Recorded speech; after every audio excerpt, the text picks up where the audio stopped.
Assalamualaikum warahmatullahi wabarakatuh.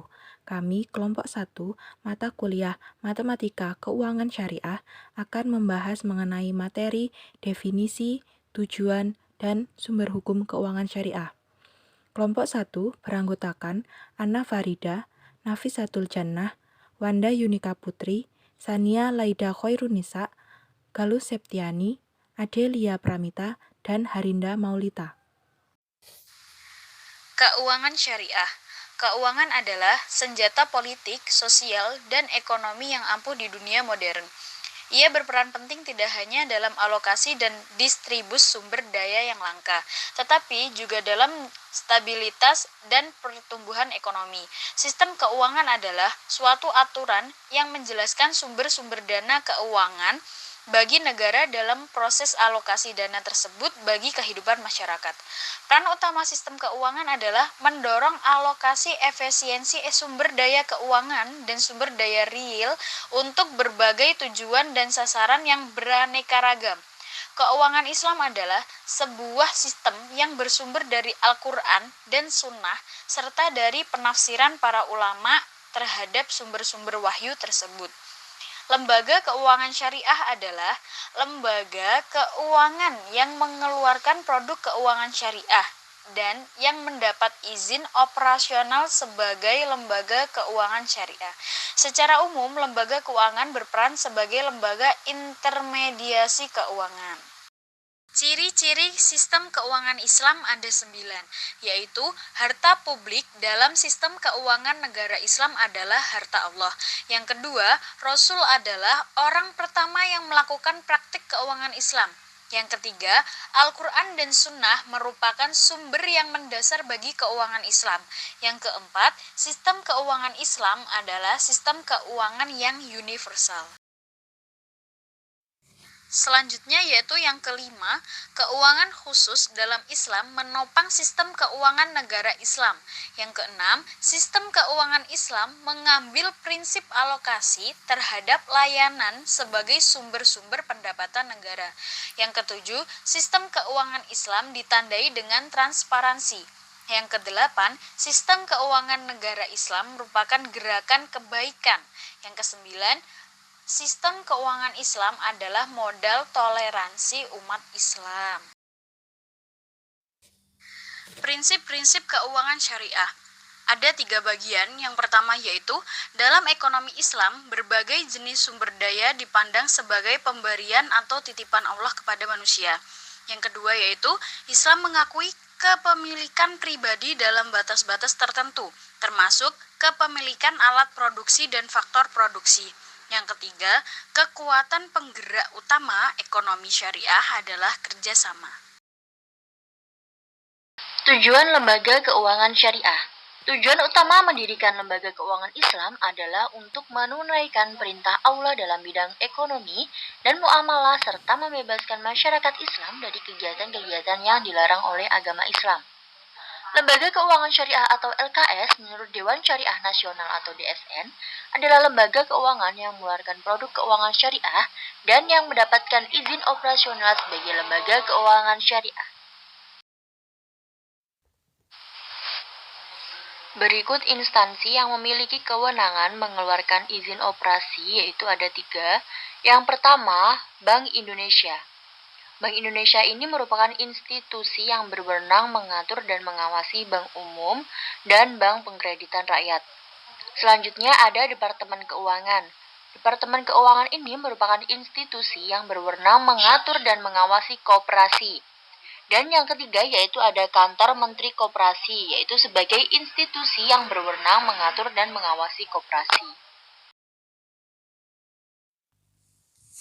Nah, selanjutnya yaitu tujuan laporan keuangan syariah. Nah, sebelumnya, laporan keuangan syariah itu merupakan serangkaian proses dari pelaporan keuangan. Tujuan laporan keuangan syariah itu lebih banyak dari tujuan laporan keuangan konvensional. Nah, tujuan laporan keuangan sendiri itu menempati posisi sentral baik ditinjau dari perspektif teoritis maupun praktik akuntansi. Nah, menurut standar akuntansi keuangan syariah, dalam kerangka dasar penyusunan dan penyajian laporan keuangan syariah, yang dikeluarkan oleh Ikatan Akuntan Indonesia atau IAI itu bertujuan yaitu menyediakan informasi yang menyangkut posisi keuangan, kinerja, serta perubahan posisi keuangan suatu entitas syariah yang bermanfaat bagi sejumlah besar pengguna dalam pengambilan keputusan ekonomi. Nah, selain tujuan laporan keuangan itu, juga terdapat tujuan utama yang seperti di layar itu sudah dibagi menjadi 3 tujuan utama, yaitu yang pertama tujuan menyediakan informasi keuangan. Nah, menyediakan informasi keuangan ini itu merupakan tujuan yang paling pokok dari laporan keuangan, yaitu menyediakan informasi keuangan entitas syariah pada satu periode akuntansi.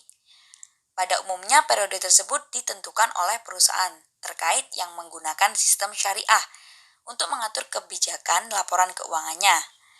Dari informasi keuangan, para pengguna dapat menjadikan laporan keuangan sebagai rujukan atau bahan dalam pengambilan keputusan ekonomi, seperti contohnya keputusan investasi oleh investor, keputusan ekspansi oleh manajemen, dan lain-lain. Nah, informasi keuangan ini juga tersaji pada laporan posisi keuangan, laba, rugi, arus kas, dan perubahan ekuitas. Nah, selanjutnya yang kedua yaitu menyediakan informasi kepatuhan terhadap prinsip syariah. Nah, yang dimaksud menyediakan informasi kepatuhan terhadap prinsip syariah itu dari laporan keuangan syariah itu dapat dilihat apakah aktivitas entitas syariah itu telah sesuai dengan prinsip syariah atau belum. Nah, terkadang ada beberapa perusahaan yang mengklaim bahwa mereka merupakan perusahaan syariah, namun masih banyak program yang dilakukan dengan standar program keuangan konvensional. Nah, terdapat contohnya yaitu perlakuan pendapatan bunga yang diperoleh entitas syariah apakah diakui sebagai pendapatan bunga atau dana sosial. Informasi ini sangat dibutuhkan oleh Dewan Pengawas Syariah atau DPS untuk proses pengawasan. Nah, yang ketiga yaitu menyediakan informasi mengenai pemenuhan tanggung jawab sosial. Nah, sebagai bentuk pemenuhan tanggung jawab sosial, entitas syariah juga menyediakan informasi sosial dalam laporan keuangannya. Informasi ini disajikan pada laporan sumber dan penyaluran dana zakat, laporan sumber dan penggunaan dana kebajikan. Laporan keuangan syariah wajib menyediakan informasi sosial walaupun secara pelaksanaannya belum dilakukan. Dalam rangka mencapai tujuan laporan keuangan syariah, yaitu terdapat sebuah laporan keuangan yang disajikan dalam beberapa bentuk. Nah, terdapat bentuk-bentuk laporan keuangan yaitu dibagi menjadi 8. Yang pertama yaitu aset, yang kedua kewajiban, yang ketiga dana syariah temporer, yang keempat ekuitas, yang kelima pendapat dan beban termasuk keuntungan dan kerugian, yang keenam arus kas, yang ketujuh dana zakat, dan yang terakhir dana kebajikan. Di sini juga dapat dijelaskan bahwa entitas syariah menyajikan informasi keuangan sedikit berbeda dengan entitas konvensional, yaitu dalam hal melaporkan informasi tentang dana syirkah temporer. Pos ini tidak termasuk kewajiban dan ekuitas. Pos ini mempunyai klasifikasi tersendiri karena pos ini adalah didasarkan pada akad mudharobah atau investasi tidak terikat. Dan pada akad mudharobah itu berlaku ketentuan bagi hasil apabila pengolahan dana memperoleh laba, sedangkan apabila pengelola dana penderita kerugian, maka kerugian ditanggung pemilik modal, sehingga pengelola dana tidak mempunyai kewajiban untuk mengembalikan dana mudharobah tersebut. Dalam hukum keuangan syariah ada beberapa sumber hukum yang digunakan. Antara lain ada Al-Quran, Sunnah, Ijma, Qiyas, Maslahat Mursalah, Ihtisan, Istihab, Sadud Zariyah, Urf, dan Undang-Undang. Pada bagian hukum keuangan syariah ini akan dijelaskan oleh Anna Farida, Harinda Maulita, Galuh Septiani, dan Adelia Pramita. Kita akan membahas Hukum keuangan syariah yang pertama, yaitu Al-Quran.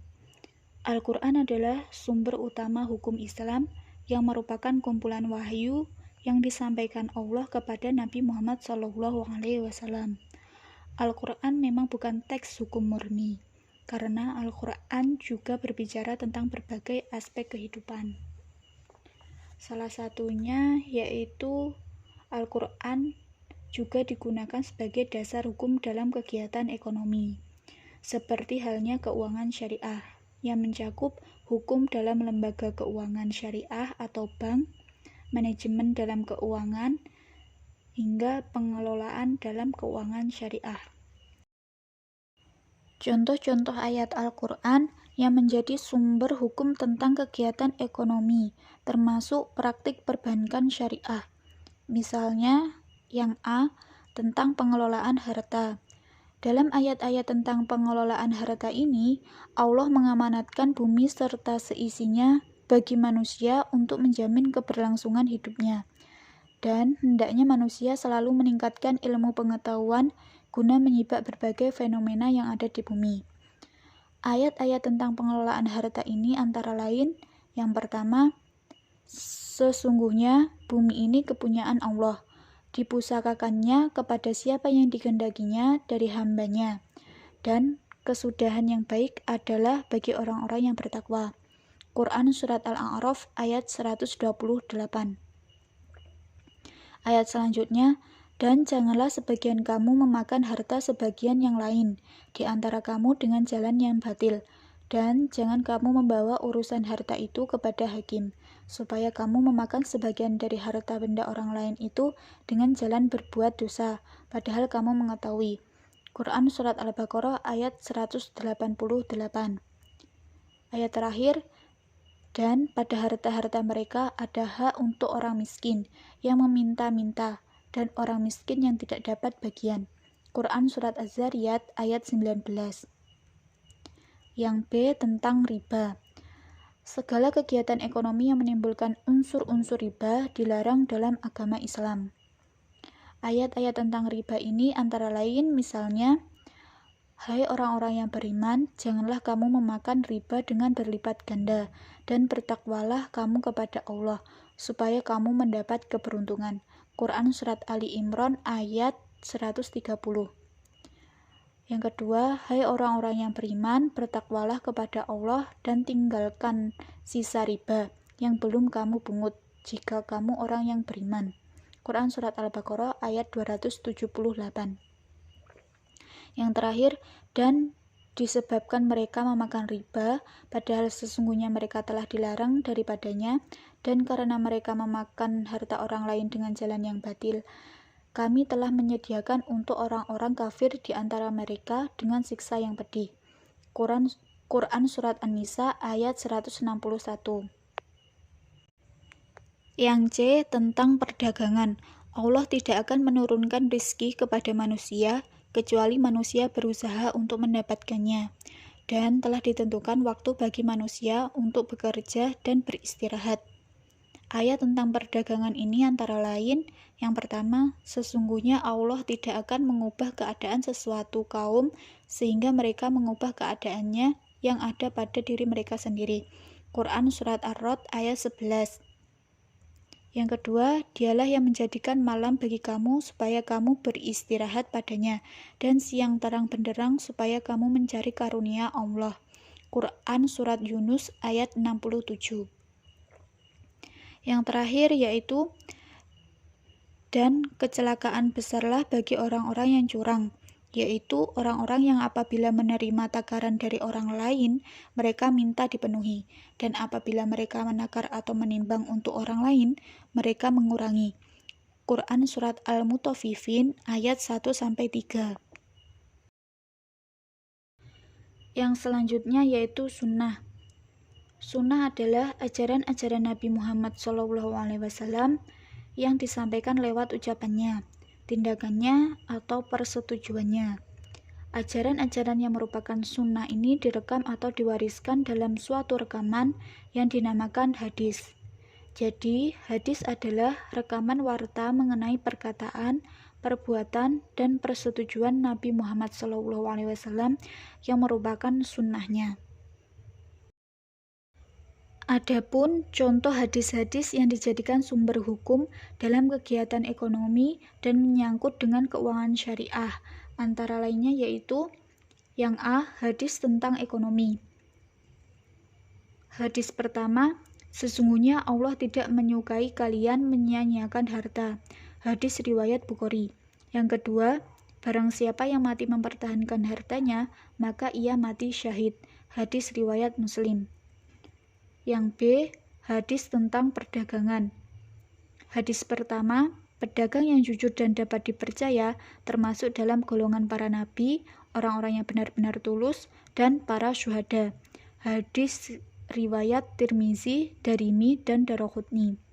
Hadis kedua, seorang pedagang yang tulus, yakni selalu mengutamakan kebenaran dalam ucapan dan tindakannya, akan dibangkitkan kelak pada hari kiamat dalam kelompok para siddiqin dan syuhada. Hadis riwayat Tirmizi dan Hakim. Dan yang terakhir, Allah memberikan rahmatnya kepada setiap orang yang bersikap baik ketika menjual, membeli, dan membuat suatu pernyataan. Hadis riwayat Bukhari. Yang C. Hadis tentang riba. Hadis pertama, sesungguhnya riba itu bisa terjadi pada jual beli secara utang atau kredit. Hadis riwayat Bukhari, Muslim, dan Ahmad. Hadis yang kedua dari Jabir radhiyallahu an, Rasulullah SAW mencela penerima dan pembayar bunga, orang yang mencatat, begitu pula orang yang menyaksikan dimaksud. Beliau bersabda, mereka semua sama-sama berada dalam dosa. Hadis riwayat Muslim, Tirmizi, dan Ahmad. Dan yang terakhir dari Abu Sa'id Al-Khudri radhiyallahu an, Rasulullah SAW bersabda, jangan melebih-lebihkan satu dengan lainnya. Jangan menjual perak kecuali keduanya setara, dan jangan melebih-lebihkan satu dengan lainnya. Dan jangan menjual sesuatu yang tidak tampak. Hadis riwayat Bukhari, Muslim, Tirmizi, Nasai, dan Ahmad. Yang Do, hadis tentang utang. Hadis yang pertama, sebaik-baik manusia adalah yang sebaik-baik membayar utang. Hadis riwayat Muslim. Hadis yang kedua tentang utang, yaitu barang siapa yang memberi kesempatan kepada si penghutang yang dalam kesulitan untuk mengundurkan waktu pelunasan utangnya atau meringankan perhitungan baginya, maka Allah akan menaungi di bawah naungan arasy-Nya kelak pada hari ketika tak ada naungan selain naungannya. Hadis riwayat Muslim. Hadis yang terakhir yaitu barang siapa berutang sedangkan ia benar-benar berniat akan melunasinya, maka Allah akan menugaskan sekelompok malaikat untuk menjaganya dan mendoakan baginya sehingga ia dapat melunasinya. Hadis riwayat Ahmad Dai Aisyah.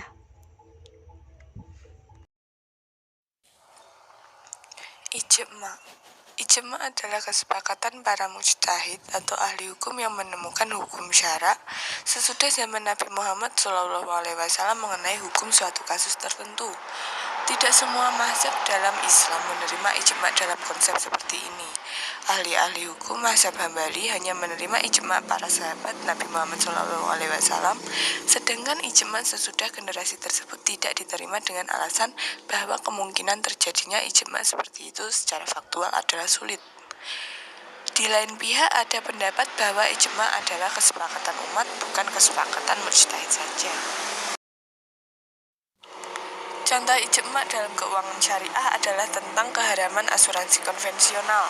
Asuransi yang disebut juga dengan pertanggungan, yaitu perjanjian antara dua pihak atau lebih, di mana pihak penanggung mengikatkan diri kepada tertanggung dengan menerima premi asuransi untuk memberikan penggantian kepada tertanggung karena kerugian, kerusakan, atau kehilangan keuntungan yang diharapkan, atau tanggung jawab hukum kepada pihak ketiga yang mungkin akan diderita tertanggung, yang timbul dari suatu peristiwa yang tidak pasti atau yang didasarkan atas meninggal atau hidupnya seseorang yang dipertanggungkan. Sedangkan asuransi konvensional adalah usaha asuransi yang dijalankan tidak sesuai dengan prinsip-prinsip syariah. Lalu ada kias. Kias adalah pengelompokan kasus baru yang belum ada ketentuan hukumnya di dalam Al-Quran dan hadis. Kias diartikan sebagai sumber hukum tambahan atau analogi dari hukum yang sudah tetap. Contoh mengenai ini adalah kias seluruh perjanjian lainnya selain jual beli kepada akad jual beli tentang syarat adanya ridho atau perizinan. Dalam hadisnya, Nabi Muhammad SAW hanya menyebutkan jual beli saja yang disyaratkan perizinan untuk sahnya. Kemudian para ahli hukum menyatakan bahwa seluruh akad lainnya juga disyaratkan perizinan atau ridho dengan dasar analogi kepada akad jual beli. Maslahat mursalah. Maslahat mursalah adalah segala kepentingan yang baik yang tidak dilarang oleh Al-Quran dan Sunnah dan juga tidak terdapat penegasannya di dalam kedua sumber itu secara langsung. Contoh dari maslahat mursalah dalam keuangan syariah adalah pendirian lembaga keuangan syariah atau bank. Oke, materi selanjutnya adalah istihsan. Dalam ilmu usul fikih, istihsan diartikan sebagai meninggalkan ketentuan hukum yang umum berlaku mengenai suatu kasus dengan mengambil ketentuan hukum lain karena adanya alasan hukum untuk melakukan hal demikian. Contohnya adalah aturan umum dalam hukum Islam adalah bahwa harta wakaf tidak boleh dijual, dihibahkan, atau diwariskan. Hal ini dilarang oleh Nabi Muhammad SAW dalam sebuah hadisnya. Sedekahlah pokoknya, tidak dijual, tidak dihibahkan, dan tidak diwariskan, akan tetapi diinfakkan hasilnya.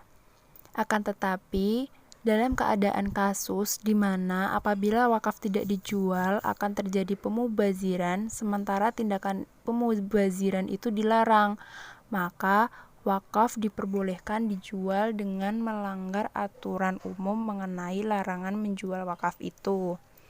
Jadi, pembolehan menjual harta wakaf dalam kasus ini didasarkan pada istihsan, yaitu tindakan mengambil kebijaksanaan hukum berdasarkan suatu alasan hukum atau dalil yang menghendaki hal itu dilakukan.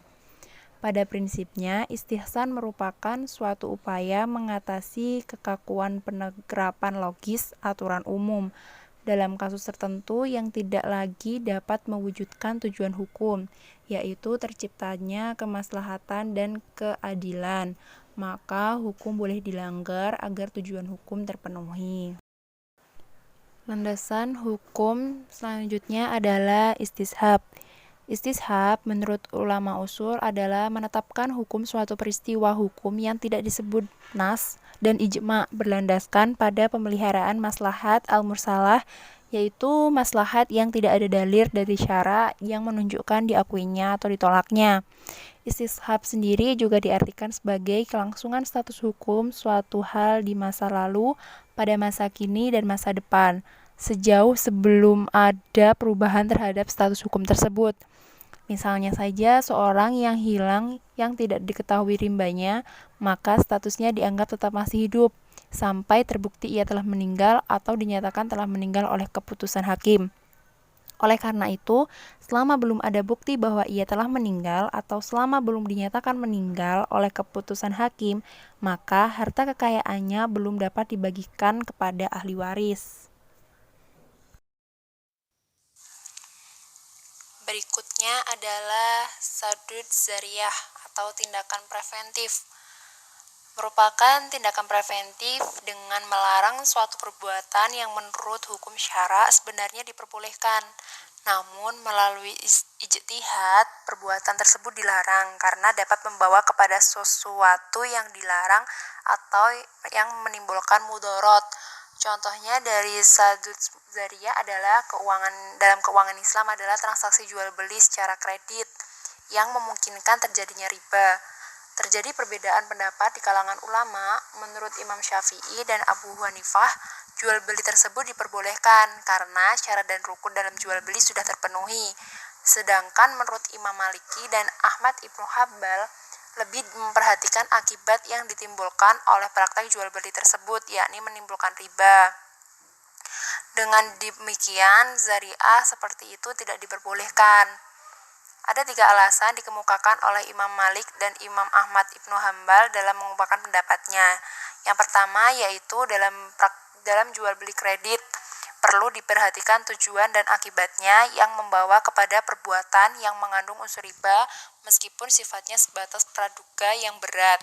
Karena syarat sendiri banyak sekali menentukan hukum berdasarkan praduga yang berat. Di samping itu perlu sikap hati-hati.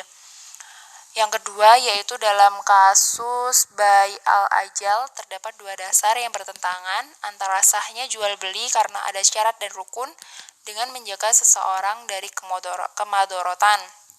Dalam hal ini, Imam Malik dan Ahmad Ibnu Hambal lebih menguatkan pemeliharaan keselamatan dari kemadorotan, karena bentuk jual beli tersebut jelas-jelas membawa pada kemadorotan. Yang ketiga yaitu dalam nas banyak sekali larangan terhadap perbuatan-perbuatan yang pada dasarnya diperbolehkan, tetapi karena menjaga dari kemadorotan sehingga dilarang. Seperti hadis yang diriwayatkan oleh Bukhari dan Muslim bahwa seorang laki-laki tidak boleh bergaul dengan wanita yang bukan muhrim, dan wanita dilarang berpergian lebih dari 3 hari tanpa muhrim dan mahramnya, dan lain-lain. Perbuatan yang dilarang itu sebenarnya berdasarkan praduga semata-mata, tetapi Rasulullah SAW melarangnya karena perbuatan itu banyak membawa kepada kemadorotan. Sumber hukum keuangan syariah selanjutnya adalah urf. Urf dalam terminologi hukum Islam adalah suatu hal yang diakui keberadaannya dan diikuti oleh masyarakat sehingga menjadi suatu kebiasaan, baik berupa perkataan maupun perbuatan.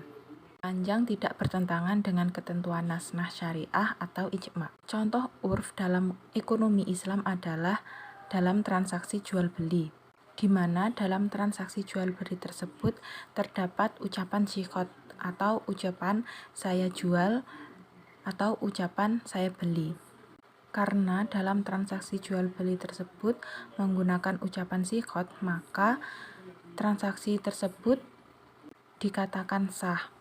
Hal ini sudah sesuai dengan firman Allah dalam Al-Quran surat An-Nisa ayat 29 yang berarti, hai orang-orang yang beriman, janganlah kamu saling memakan harta sesamamu dengan jalan yang batil, kecuali dengan jalan perniagaan yang berlaku dengan suka sama suka di antara kamu. Dalam hadis riwayat Ibnu Majah, Nabi Muhammad SAW juga bersabda, sesungguhnya jual beli itu haruslah dengan saling rela atau ridho. Dan hal ini pun juga sudah sesuai dengan kaidah fikih dalam bermuamalah, yang berarti hukum asal dalam transaksi adalah keridhaan kedua belah pihak yang berakad. Hasilnya adalah berlaku sahnya yang diakadkan. Selain dari sumber hukum yang telah disebutkan di atas, masih ada sumber hukum yang tidak kalah pentingnya dan bahkan banyak mewarnai hukum keuangan syariah di negara Indonesia, yaitu undang-undang.